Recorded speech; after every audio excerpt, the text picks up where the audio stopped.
Good morning, everybody, and welcome to another episode of Stories with Ori. Today, I'm happy to have a very special guest. His name is Doug Ferony. Now, you're probably taking a look at him and say, you know this guy, because you've probably seen him on television or in the movies, because he's been in several of them. He's what we call in Hollywood, a working actor. And Doug, welcome to Stories with Ori. How you doing today? I'm good, Ori. Thank you. And thanks for having me. This is very special for me. It's my pleasure. I normally try not to have people that got more hair than me. All right, but I made a special exception with you. Well, I appreciate that, and I'm glad I'm blessed with that. Doug, would you tell our audience, where you come from, how you got into the business? Yeah. I know that as a young man, you listened to all the singers that I love. Oh, yeah. The American Songbook. All the great classics and standards. So that's what I've listened to over the years, and I try to perform those songs. I come from Peekskill, New York. So that's where I'm from. And I understand you're from Rome originally. Yeah. Right. So. And a little bit about me. I grew up in Peekskill and started working in. We had a family business back there, a grocery store, deli, back in the '70s. And anyway, went on to pursue my career. I wanted to get going with my career. I got married in 1985, and then came out to LA. So I came out to LA and I started studying acting classes and voice, and started getting on films right away. It might have been because of my hair. I don't know. Excuse me. Anyway, and I think the Italian ethnic look. So I got cast on some films, small parts, extra parts, bit parts, things like that. And one of the first big films I got into and onto was the movie Back to School, Rodney Dangerfield. Andy. And okay, and we anyway we filmed that up at the time it was up in the City of Industry, and it was the Industry Hills Sheraton, which is now called the Palm Pacific, and they had a terrific swimming pool there. And that's where Rodney Dangerfield did all of his high dives, and all the special stunt work was done there. Anyway, I got to know the director of photography, and we got going with with the movie. And he liked my look, something about me, so he put me in a scene with Sally Kellerman, and we're talking about Rodney doing his dive, and then I get up and do a big cheer with the rest of the crowd, and they came in real tight on us, and it was a wonderful moment. And I worked on the film quite a bit. I got to meet Burt Young. He was on the film. Oh, yeah. I was friends with Burt. Burt, yeah. Burt was a great guy. What a terrific guy, yeah. And anyway, it was a wonderful time. So that was the first big movie I worked on. And then I went on to work with James Woods in a film. And I worked with Sylvester Stallone, worked with Sly in a movie called Over the Top, the arm wrestling movie. Yeah. So that was probably in '87. And I worked on a TV show you might remember, Cagney and Lacey, about the two women detectives. Yeah. We worked on that. Worked on a Twilight Zone episode. And this was all in that gap of mid '80s to early '90s. Then I moved back to New York for a while. My daughter was actually born here in California, but then we moved back to New York. Had some business back there.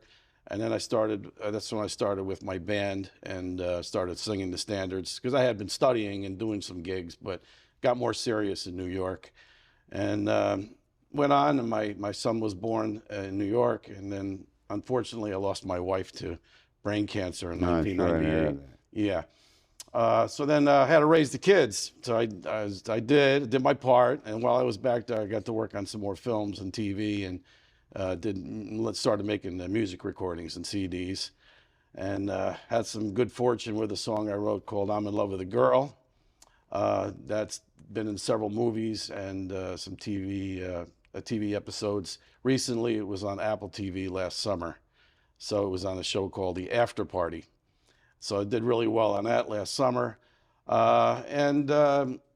I've just been doing shows. I played Atlantic City, I played Las Vegas, I played New York City, played around the country in different venues over the years. So most currently now, I'm made my way back to the West Coast and trying to drum up some work while I'm out here. And I'm so happy that I got to meet you. And That's my pleasure. And we've been talking a little bit. Now, are you going to be staying on the West Coast, or? I think I'm going to be bi-coastal. I'm going to go back and forth a little bit because I still have business in New York, and then but I want to come out here more often and do more work. So you're going to be doing more acting? Yeah, I'm in all the unions, obviously, and I have some pretty good experience with that. So I am looking to possibly get into some more films, and of course, I still have that, Yeah. that look, maybe. Anyway, is it okay to talk about, let's say, Goodfellas, the movie I was in? You got to talk about Goodfellas. Okay. Particularly since it's Nick Pileggi's birthday today. That's right. That's right. So when I was in New York in the late 80s, went back there for some business, they called me to work on the movie Goodfellas. So I was, they made me a waiter. I was one of the waiters with the white jackets, one of the Copacabana waiters. Right. So anyway, we were there for a day or so, not doing much at the Copa, and then they called me down to an introduction with Martin Scorsese, and I guess they liked my look. I think that was part of it, and I was in the union and everything, but I didn't really get called to do that part originally. I think on the set type of thing, they liked my look. So they had me sign an agreement and a contract to be the head waiter at the Copa. So what happens is I'm in it's kind of a historical video that I'm in that movie, and it's the longest unbroken video that was filmed back in 1989. So what I mean by this is it was an unbroken filming shot. So my scene is they start with Ray Liotta and Lorraine Bracco outside of the Copa, and the camera starts filming them, and they start walking, and then they go into the Copa, they go downstairs, right? And they remember those scenes, and they go through the kitchen, and he's talking to everybody, having fun, and he gets up into the ballroom, and then the maitre d' sees him, and he goes, Anthony, table for Mr. Hill. So I'm Anthony. So I'm the table guy. I'm known as the table guy in the movie. So I bring the table in, and the camera follows me, and I go down, and Henny Youngman's on stage, and he's telling one-liners, and he had us all laughing. Oh, I mean, even though we were filming, he was live, So I set the table down, and Ray Liotta gives me a 20. Of course, it was fake, movie money. But anyway, so I thank him, and I go off camera, and then I come back, and I have a bottle of champagne, and I serve him, and that was my big moment. So that scene was very good for me to be involved with, obviously. But the reason why it's called the longest unbroken video is because the cameraman, they did it in one shot, all the way. They never stopped, they never edited, they never cut. It was all done. So it's about, I'm gonna guess and say about a 3-minute scene, and just picture it, it's unbroken. So it's a live shot all the way through. So we had to do that 14 times inside the Copa. So I was to pick up the table and bring it all the way down in front of the stage, set it up for Ray Liotta when he comes in. And then after the first take, I had to bring the table back. So I did this back and forth 14 times. The table must have weighed about 40 pounds. So sure enough, by the 10th time, I was starting to get tired.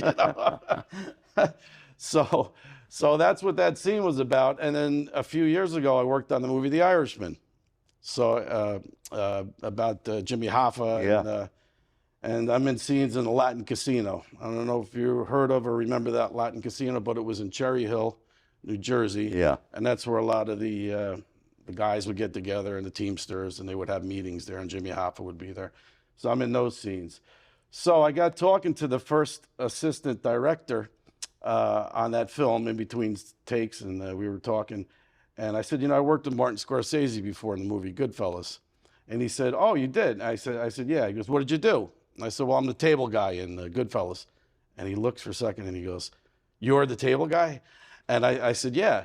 He goes, I just got out of film school a few years ago, and that was a big scene that we studied, was the table guy scene, carrying the table in it, because it was the unbroken video, you know, of the longest shot back in 1989. So anyway, he said, yeah, come on over, let's talk to Marty. So, and then they filmed me talking to Marty. It was a side thing, but Marty had us filmed, and we were talking about how many times I carried the table back and forth in Goodfellas, and then we talked about some other things about the movie. So it was, and there was 200 actors, extras, actresses all in the room, and everything became on the focus of me and Marty talking about Goodfellas, about that scene. So when I go back to my table to sit down, all the actors and actresses are going like, wow, you really know Marty? So I said, of course. I said, you know, that's my history. Well, that's awesome. Yeah. So it was quite a nice meeting. And so what's next for you? It was good. You've been out here for a little while? Yeah. Well, I came out for the Grammys. It was one of the reasons I came. I'm also a Grammy member.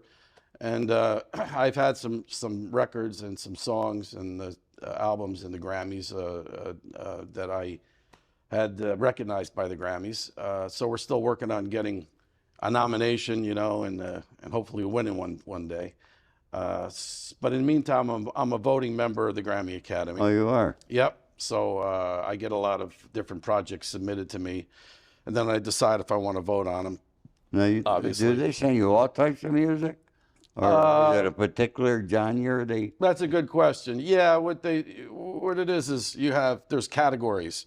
Maybe I'm only guessing. I don't have the exact number, but say there's 16 different categories. There's popular standards, which is what I do, and then there's big band ensemble, and then there's fields called regional roots, and anyway, there's all these different categories. So you don't do rap or hip hop? No, but I have an option to do it. However, recently, last few years, they've narrowed it down to you have to pick your 3 ones that you have knowledge in. Right. 3 or 4 categories. So now, instead of being all over the place with different choices, I kind of try to obviously stay with what I know and what I like. So that's how I do my voting. Yeah. Yeah. That's awesome. Now, you still have your bands? Yes, I do. How many in your band? So people don't understand or know big bands anymore. Yeah, that's true. They don't understand how great they were back in the day. Yes. So I have a 16-piece big band, and we've made a lot of recordings, and we've done a lot of shows together. And then I have a little bit of a smaller band, a 12-piece band, which we use often. And then I actually have a 6-piece band. So if you remember the days of Louis Prima, Louis Prima, Sam Butchera, and those guys in Vegas. Yeah, I knew Sam, yeah. I knew Sam too. In the 90s, I met him. Is he still alive? No, he passed a while back. Yeah, I remember meeting him at the Italian club in Las Vegas a few times. Okay. Yeah. See, I was very close friends with Jimmy Cacci, whose brother was Bobby Milano. Right. You remember Bobby? I've heard of him. He was married to Keely Smith, and Bobby was a great singer. Oh, okay. Yeah. I've heard of him. Yeah. I didn't know him or anything. Yeah, I used to catch Sam. He would play the Tropicana, the lounge, and then he would also play, I think, a place called Sam's Town or up in Vegas, Sam's Casino or something. So I have a configuration of a band that size. I don't really do any Louis Prima music, but that configuration, one of my music arrangers said, if you want to make the band and yourself more profitable, he goes, you can't always book the big band to make money, but the smaller band you can, and it gives you that nice, like a small big band sound. Right. So that's how I got started with my 6-piece band.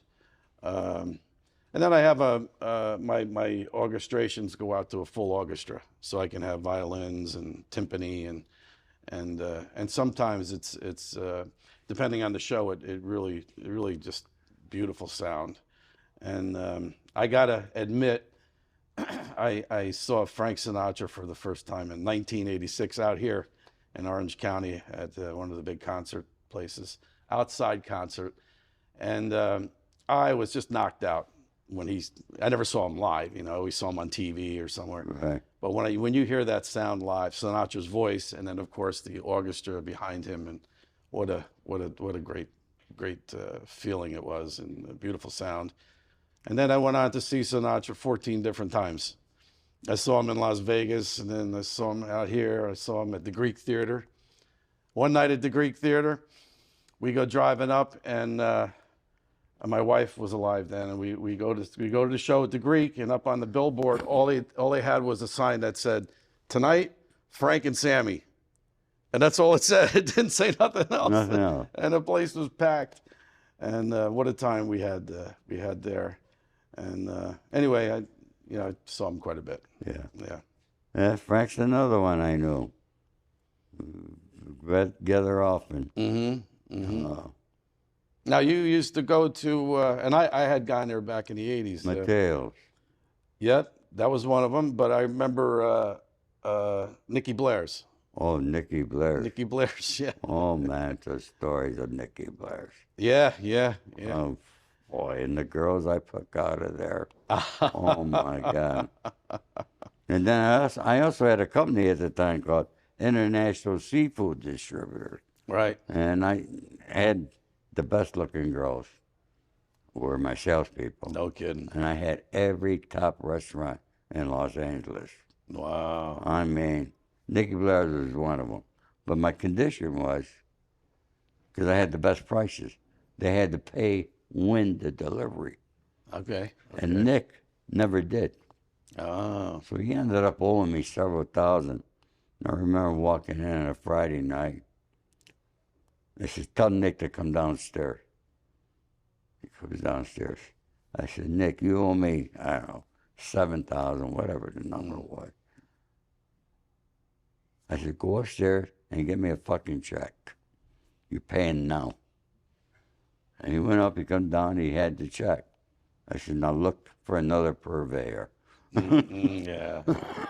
But no, Nicky, I became friends with him. He was friends with Tony Curtis. Yeah. Tony had hair like that. Yeah, I get that once in a while. The Tony Curtis look. Yeah. I got to see which way. Yeah. That was a pretty hot place. I had to bail them out of a problem one time. Oh yeah. Oh, okay. Yeah. Yeah, those were good days. Me and I think you might have well, you obviously know all these places, but Spago's was pretty popular. Oh yeah. Back in the late 80s. Spago, when they were up on off of Sunset. That's right. Yeah. That's right. Yeah.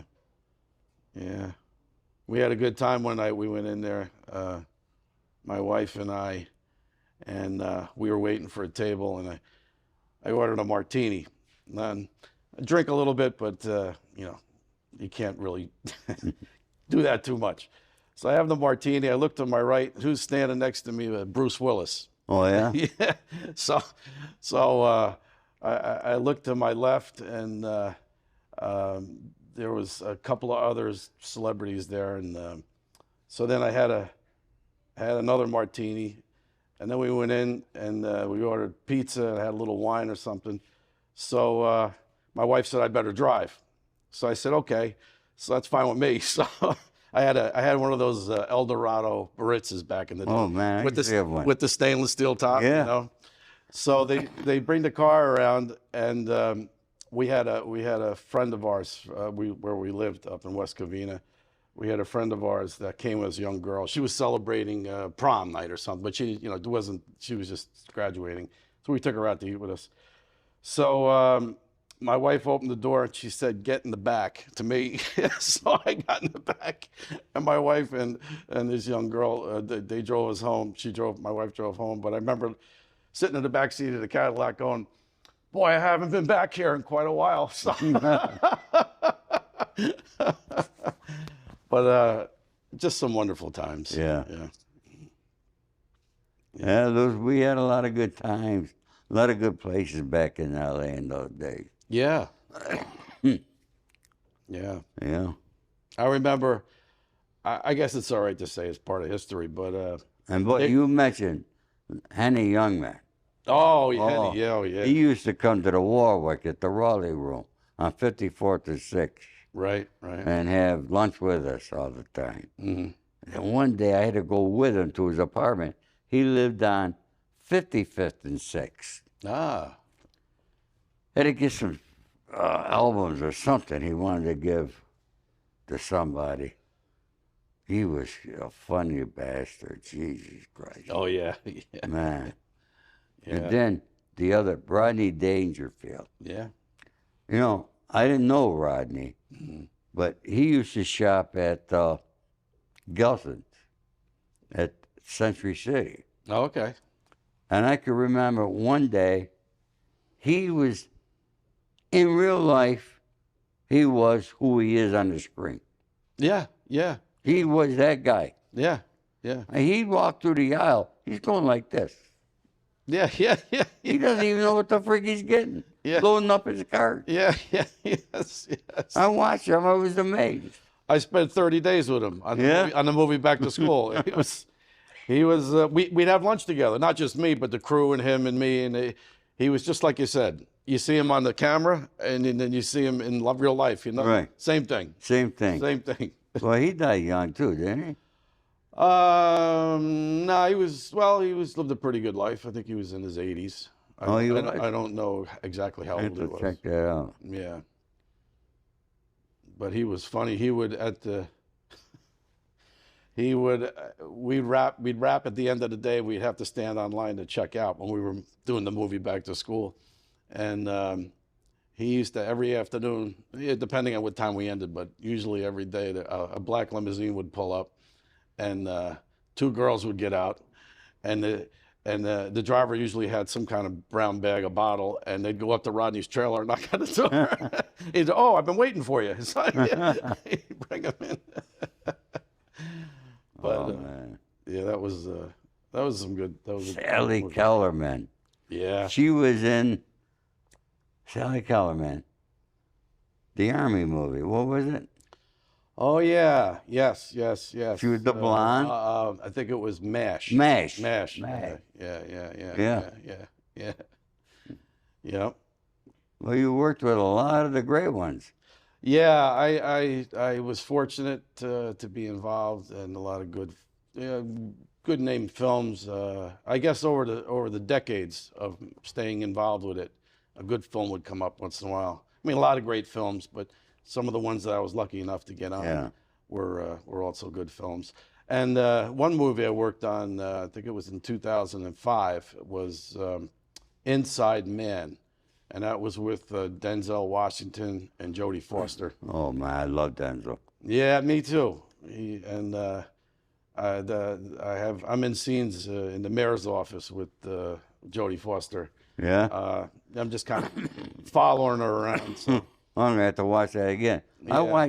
Denzel happens to be, and I don't like to rewatch a lot of stuff, but Denzel I can watch all the time. That's a good point. And, you know, people ask me, they say, Ori, when they make your movie, who do you want to play you?